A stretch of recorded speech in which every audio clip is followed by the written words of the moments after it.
Good morning বন্ধুরা। তো সকালবেলা আমি চলে আসলাম ছাদে। সুন্দর রোদ ঝলমলে একদম আকাশ বেরিয়েছে।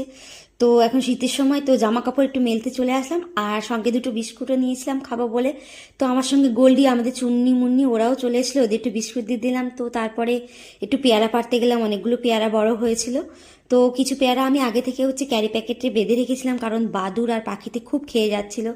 তো ছাদের দিকের পেয়ারাগুলো বেঁধে রেখেছিলাম, সেগুলো কিছুটা নিলাম। আর দেখুন আমাদের পুঁইশাক গাছ একদম নিচ থেকে পুরো ছাদে উঠেছে, পেয়ারা গাছ বেয়ে, লেবু গাছ বেয়ে।